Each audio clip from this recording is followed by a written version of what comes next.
Okay, so I decided to do a real quick video on what supplements that I took. Okay, according to the study that I had saw on YouTube when I typed in megadosing vitamin C for opiate withdrawals. Anyway, it said the guy said that he had some of these heroin addicts up to like 80,000 milligrams in a day. Now, from what I understand about vitamin C, it basically gets rid of the free radicals in your body. The way that it kind of felt like it helped me is that it lessened all of the withdrawal symptoms. Now, that could be because the huge doses of vitamin C are maybe feeding those opiate receptors that are in your digestive tract that make this process so much worse. Okay. Anyway, so what you can do is go to Walmart. You can get a bottle. I think it's like 500 pills, and I think it's $8.88. You're probably going to want to get 2 or 3 of those bottles because I was eating upwards in the neighborhood of about 40,000 to 60,000 milligrams. That's a lot. That's 60 pills. They're vitamin C pills. Now, vitamin C in large doses, look, anything in huge doses can, I guess, be harmful. But if you look at that compared to what we were already sticking in our bodies, I mean, I would rather bank on the vitamin C that it's going to help me, and especially after watching that study, which did convince me. The other thing that I got was I'm going to show you guys all of this stuff. So, number one, you're going to want to take fish oil, okay?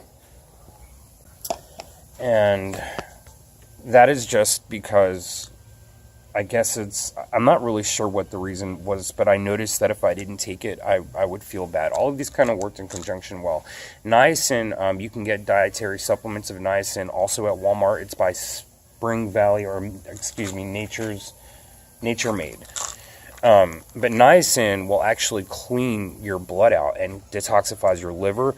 Keep in mind that when you're on Suboxone, your liver develops actually things called metabolites. Suboxone's out of your system, physically, completely out of your system within 11 days. But you want to make sure that you get rid of the metabolites as well. So you want to eat foods that are going to be geared towards cleaning your liver, cleaning your organs, your kidneys, all of that stuff.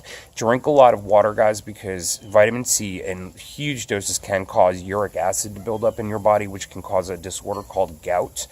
Oftentimes it comes from, a lot of people that drink a lot or eat a lot of red meat get it.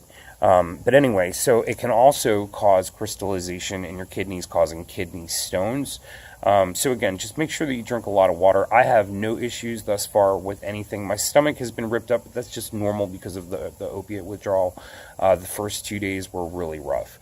We'll talk about that in a second. Anyway, guys, I'm not going to lie. I didn't get any sleep. Maybe an hour, 2, 3, 4 at the most, but it was so broken in the very beginning that's really the hardest part in the very beginning. There wasn't much I could do for that. I didn't want to take loperamide, which is Imodium, because it is still, for all intents and purposes, an opiate, and I was addicted to loperamide at one point, and I came off loperamide at one point, and it took 30 days for the pain to stop. So I know just how addictive it can be. So you don't want to do that. You don't want to put an opiate in your system because right now what you want is to get those receptors to die. And if you feed them an opiate, you're just going to drag your withdrawal symptoms out. You're going to prolong them. You may get a break from them for a little bit because loperamide does kind of work on the withdrawals, but you're still going to be mentally screwed. And you might feel better, but is it really worth it? Because tomorrow you're going to pay for it, and that's where it really sucks. Anyway, so here's the stuff that I took.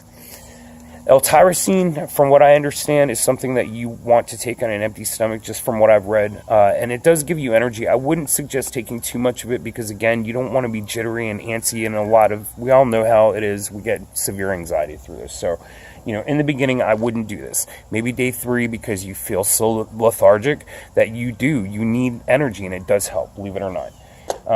I've heard about 5-HTP. I didn't take it this time, but I did buy it a long time ago, and some people really swear by it. It's supposed to be like a mood elevator.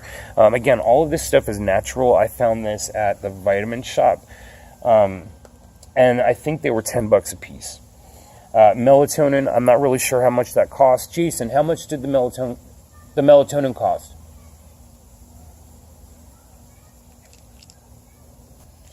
So anyway, the melatonin's like $5, he said. Niacin is really good. I think that was roughly about $5 to $10. And again, guys, you know, I mean, if you have people to help you with maybe getting the supplements, because I know it's kind of hard. A lot of us are really going through it at the very end. So anyway, you want to take a probiotic because you're going to have the shits really bad. I mean, there's no way around that. I did take 4 Imodium the first day because you don't really have a choice. I mean, I pooped so much. I'm not trying to be gross. We're all human. But it was pretty bad. So I took it the first and second day, but that was it. And it was only 4 a day. And it did give me a little bit of relief. But you kind of want to get that stuff out. So, you know, I would have preferred to have not even taken it at all. But you're just, it's going to be a painful process. I'm not going to lie, and I'm not going to scare you guys either. You know, if you do your taper correctly, you're not going to be in as much pain.